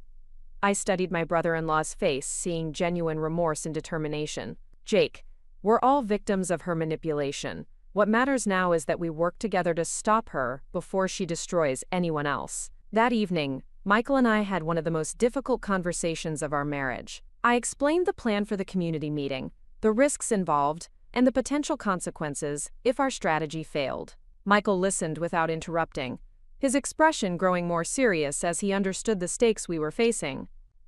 "Ashley," he said finally, "I'm terrified of what this could mean for our family, but I'm also proud of your courage in fighting back. Melissa has underestimated who she's dealing with. And I think tomorrow night she's going to learn that you're not someone who can be intimidated into silence." We spent the evening preparing our children for the possibility that there might be some adult drama in the coming days that could affect their routines, without giving them details that would frighten them. Connor, at 6 years old, was old enough to understand that there were family problems that Mommy and Daddy were working to solve. Sophie, at 3, was too young to comprehend the situation but seemed to sense the tension in the house. The day of the community meeting dawned gray and overcast, matching my mood as I prepared for what felt like the most important performance of my life. I chose my outfit carefully, wanting to appear professional and credible without seeming like I was trying too hard to impress anyone. Rachel Hedsell coached me on body language and presentation style, emphasizing the importance of appearing calm and confident, even if I felt terrified inside. Marcus had positioned himself strategically at the community center 2 hours before the meeting began, documenting who attended and watching for any signs that Melissa might have orchestrated additional support for her narrative. His reports throughout the afternoon were encouraging, suggesting that attendance was normal for a monthly meeting and that there didn't appear to be an unusual number of Melissa's social media followers present. Jake arrived at the community center separately from us, maintaining the appearance that we weren't coordinating our response to Melissa's accusations. He looked nervous, but determined, carrying a folder of evidence that would support our account of events. We had agreed that he would speak only if directly questioned, allowing me to control the narrative while having his corroboration available if needed. Michael sat in the audience with several of our close friends and neighbors who had come to show support. Their presence was comforting, but I could also see curiosity and uncertainty in the faces of other community members who had clearly heard some version of Melissa's story and were wondering what the truth really was. Melissa arrived fashionably late, making an entrance that seemed calculated to draw maximum attention. She was dressed immaculately, carrying herself with the confidence of someone who believed she held all the advantages in the coming confrontation. She had brought a small entourage of supporters, women I recognized from her social media accounts who had been actively sharing and promoting her posts about me. The meeting began with routine community business, budget discussions and infrastructure updates that felt surreal given the personal drama that was about to unfold. I sat in the front row, trying to appear calm while my heart pounded and my hands trembled slightly with nervous energy. Rachel sat beside me, occasionally squeezing my arm in encouragement and whispering last-minute reminders about the key points I needed to cover. When the open comment period began, Melissa rose gracefully and walked to the podium with the practiced ease of someone comfortable being the center of attention. She had clearly prepared extensively for this moment, pulling out notes and arranging papers with theatrical precision. "Thank you for giving me the opportunity to address a serious concern affecting our community," she began, her voice carrying just the right note of vulnerability mixed with determination. "As many of you know, I've been forced to come forward about a situation involving someone who has been targeting married men in our neighborhood, someone who used her position as a trusted family member to pursue an inappropriate relationship with my husband." She launched into a carefully constructed narrative that painted me as a calculating predator who had systematically worked to seduce Jake while pretending to be a supportive sister-in-law. She presented the manipulated photos with emotional commentary about feeling betrayed by someone she had trusted, and she shared selected text messages that had been edited to remove context and create false impressions. "The most painful part of this betrayal," Melissa continued, her voice breaking at precisely the right moment, "is that this person has children of her own, children who are being exposed to this inappropriate behavior.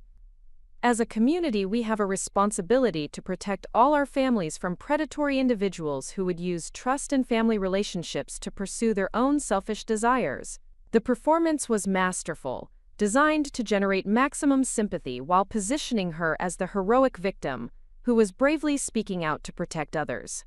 I could see several audience members nodding in apparent agreement, their expressions showing the kind of moral outrage that Melissa was clearly hoping to cultivate. When she finished speaking, there was a moment of charged silence before scattered applause from her supporters. Then the meeting moderator called my name, and I walked to the podium on legs that felt unsteady despite my determination to see this through. Thank you for the opportunity to respond to some very serious allegations that have been made against me, I began, my voice stronger than I had expected. What you've just heard is a carefully constructed lie designed to cover up the truth about who really initiated inappropriate conversations about my brother-in-law and me.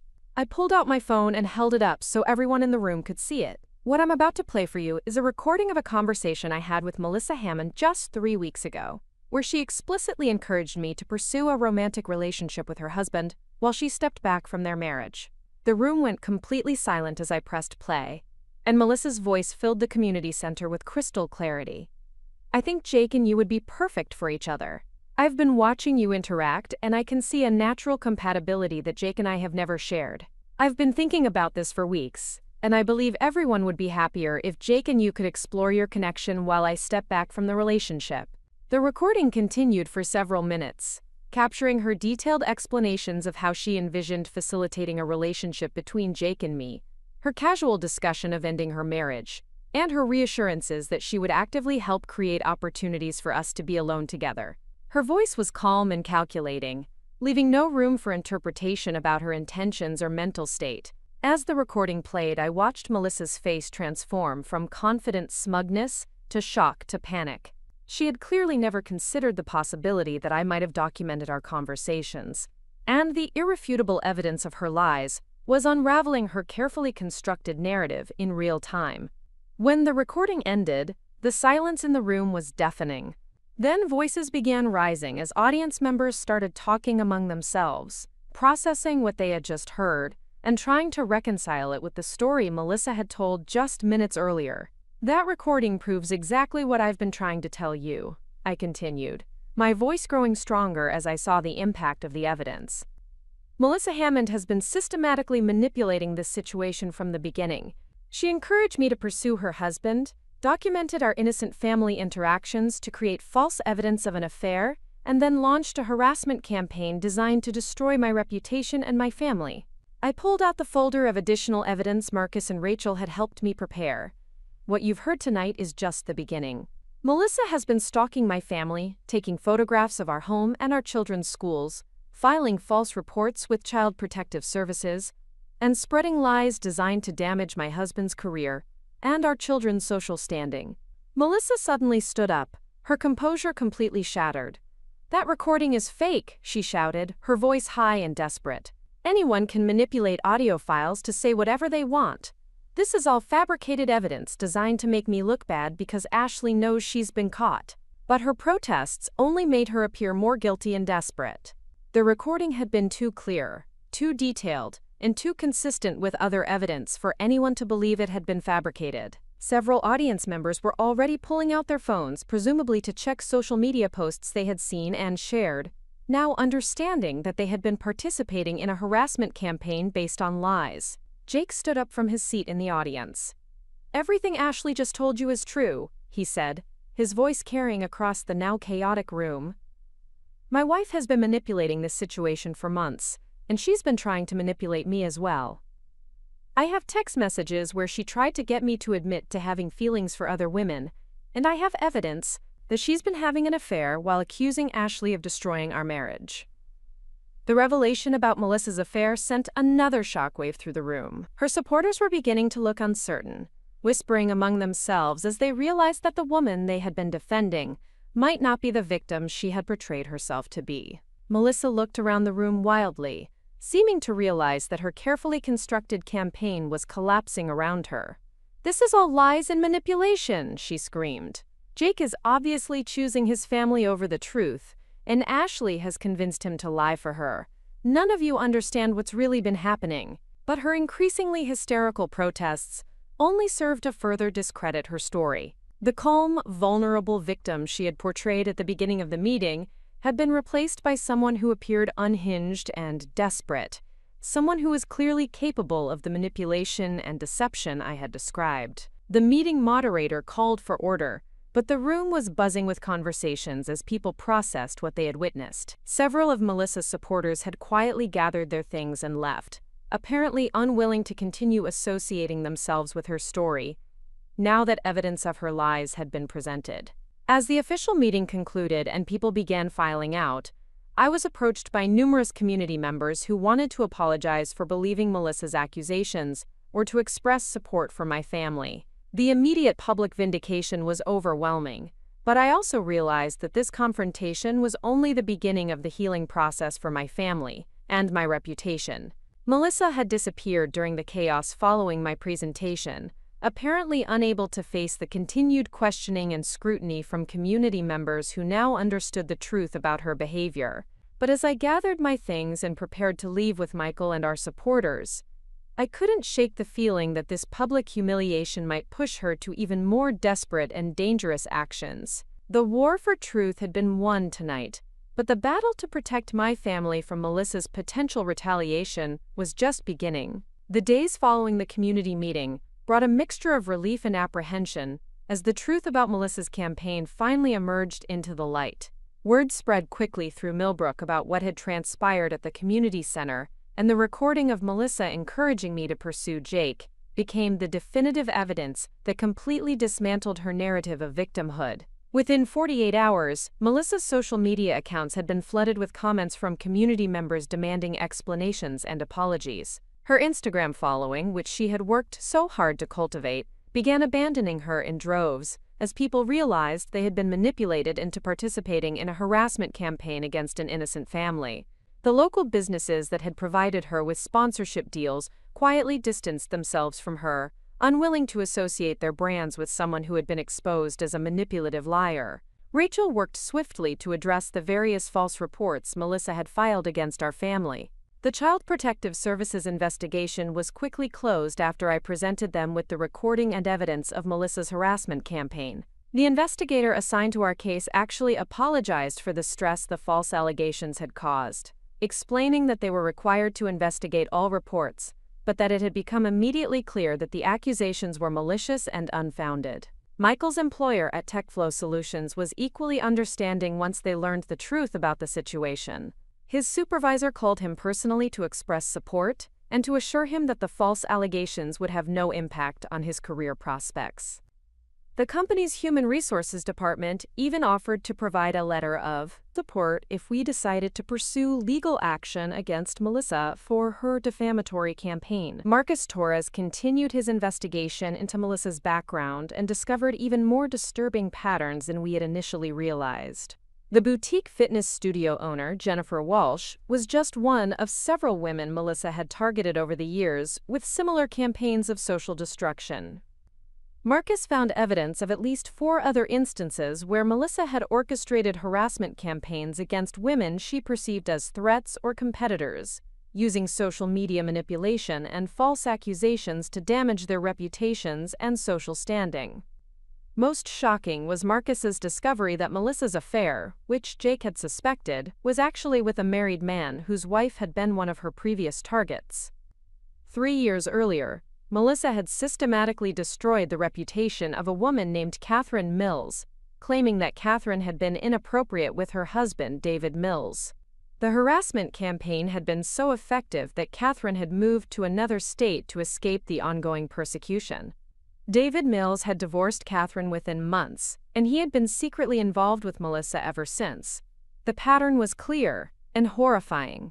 Melissa would identify married couples where she found the husband attractive or useful to her goals. She would launch a campaign to destroy the wife's reputation using false accusations of infidelity or inappropriate behavior. Once the marriage was damaged beyond repair, she would position herself as a supportive friend to the devastated husband, eventually transitioning into a romantic relationship while maintaining her public image as someone who helped people through difficult times. Jake was devastated when he learned the full scope of his wife's manipulations, but he was also relieved to finally understand the bizarre behavior he had been witnessing for months. The text messages where Melissa had tried to get him to admit to having feelings for other women were part of her strategy to gather evidence she could use to justify leaving him for David Mills. She had been planning to portray Jake as emotionally unfaithful, making herself the victim of yet another failed marriage caused by a cheating spouse. "Ashley," Jake said during one of our family meetings with Rachel, "I can't believe I was married to someone capable of destroying so many lives for her own selfish purposes. When I think about what she almost did to you and Michael and the kids, I feel sick." The divorce proceedings between Jake and Melissa moved quickly once the truth about her behavior became public. Jake had documented evidence of her affair, her financial deceptions, and her attempts to manipulate him into compromising situations. Melissa's attorney advised her to agree to a swift settlement rather than risk further public exposure of her actions during a lengthy court battle. During the divorce proceedings, additional evidence emerged about the extent of Melissa's deceptive behavior. Financial records showed that she had been siphoning money from their joint accounts for months, preparing to fund her new life with David Mills. She had also been using their shared credit cards to finance her social media lifestyle while hiding the debt from Jake, leaving him responsible for thousands of dollars in charges he had never authorized. Most disturbing were the communications Marcus uncovered between Melissa and David Mills, where they had discussed their strategy for destroying my reputation as a trial run for future campaigns against other women they perceived as obstacles. The calculated nature of their planning was chilling, revealing that my family had been chosen as victims in what amounted to a practice exercise for a pattern of behavior they intended to continue. Rachel decided to pursue a comprehensive legal strategy that would not only clear my name definitively, but also establish legal precedents that might protect future victims of similar harassment campaigns. We filed defamation lawsuits against both Melissa and David Mills, seeking both monetary damages and formal retractions of all false statements they had made about me and my family. The legal proceedings moved more quickly than Rachel had initially expected, largely because the evidence against Melissa was so overwhelming that her attorneys had little choice but to recommend settlement negotiations. The recording of her encouraging me to pursue Jake was irrefutable proof that her accusations were fabricated, and the additional evidence of her surveillance and harassment campaign demonstrated clear malicious intent. During one particularly productive settlement meeting, Melissa's attorney presented a proposal that included formal written apologies to be posted on all her social media accounts, financial compensation for the damages her lies had caused to my reputation and family, and a binding agreement that she would cease all contact with members of our family and refrain from making any further statements about us in any forum. Mrs. Torres, Melissa's attorney, said during the negotiation session, "My client acknowledges that her behavior was inappropriate and caused significant distress to your family. She's prepared to make substantial financial restitution and to publicly retract all statements she made about you." I looked across the conference table at Melissa, who appeared to have aged years in the weeks since the community meeting. Her carefully maintained appearance had given way to a haggard look that suggested she was finally facing the consequences of her actions. For a moment I felt a flash of something that might have been pity, but then I remembered the fear in my children's eyes when strangers had started pointing and whispering about their family, and my resolve hardened. "The financial compensation is important," I replied, "but what matters most to me is ensuring that Melissa can never do this to another family. The settlement needs to include provisions that will make her accountable for any future harassment campaigns she might launch against other women." Rachel had prepared comprehensive terms that went beyond typical defamation settlements. In addition to the public apologies and financial restitution, Melissa would be required to undergo psychological counseling to address the underlying issues that drove her manipulative behavior. She would also be subject to ongoing monitoring of her social media activities, with severe financial penalties if she was found to be engaging in harassment or defamation of other individuals. The settlement was finalized 6 weeks after the community meeting, bringing legal closure to the nightmare that had consumed our lives for months.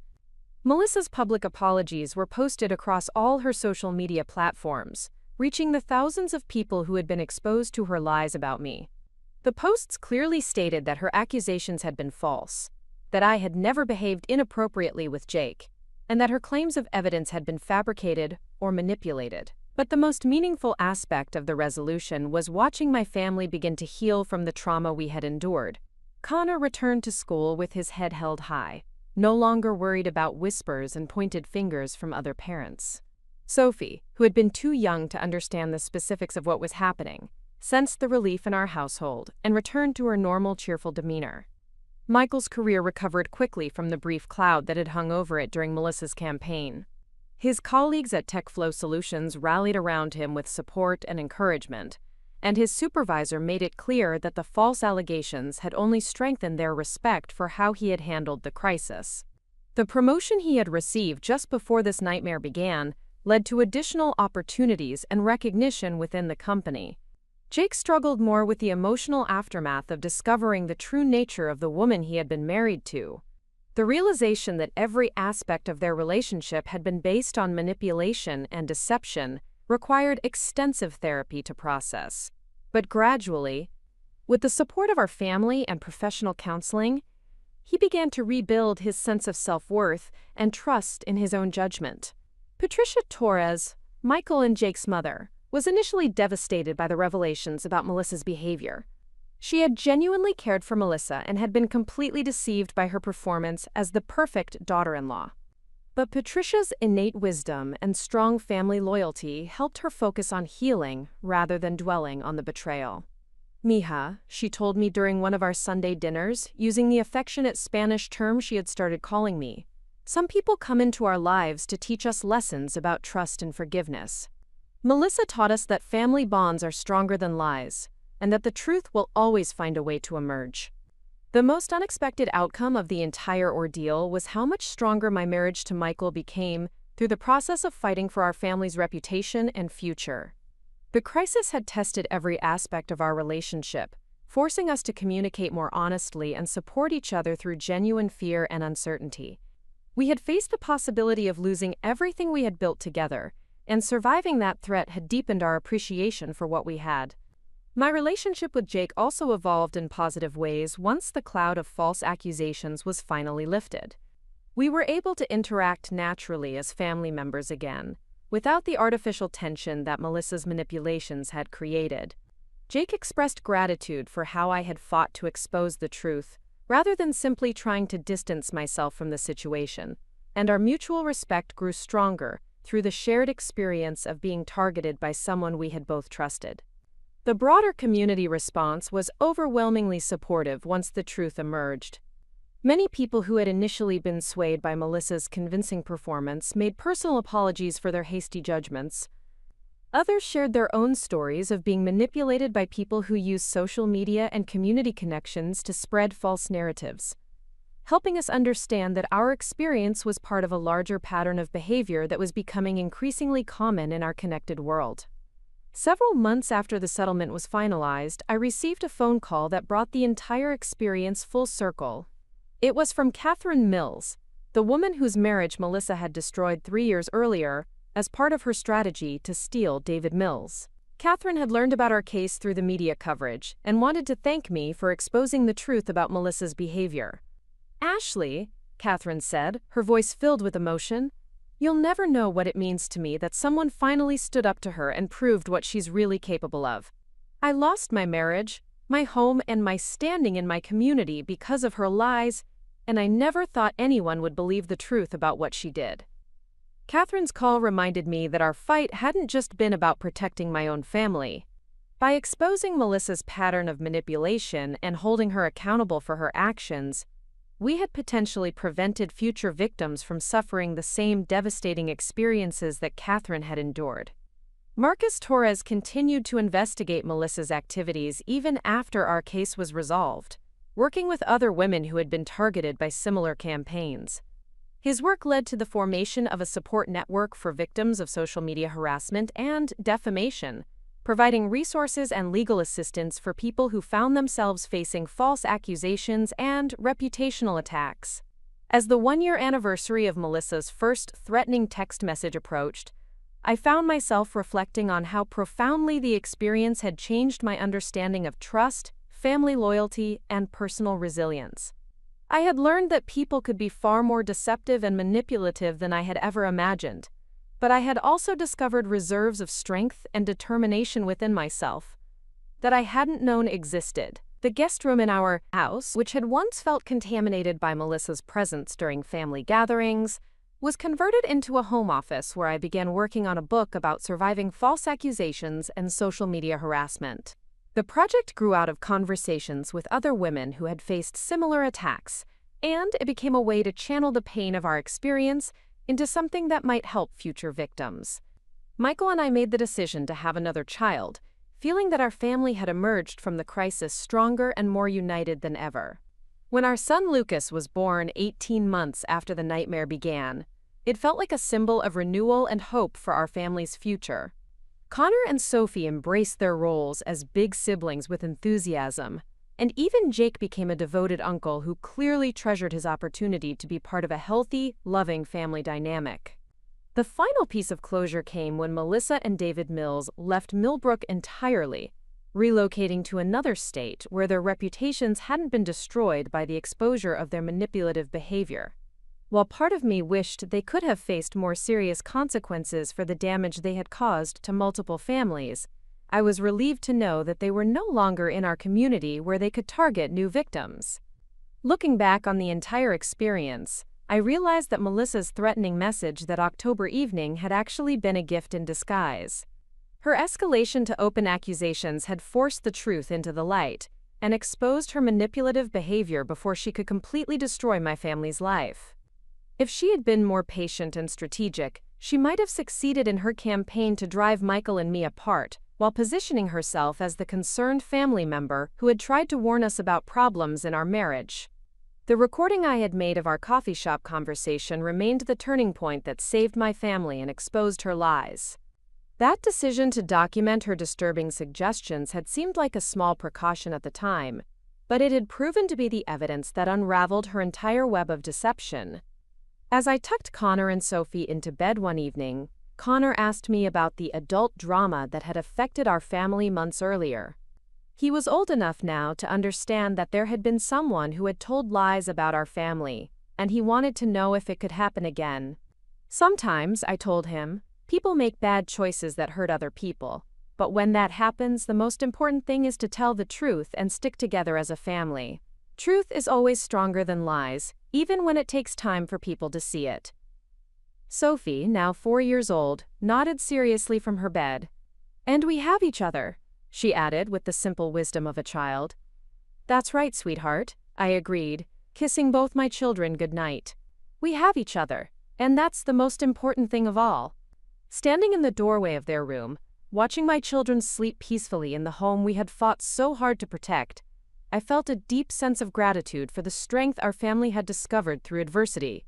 The woman who had tried to destroy us with her lies and manipulation had ultimately made us stronger, more united, and more appreciative of the authentic love and trust we shared. The nightmare was finally over, and our real life could begin again.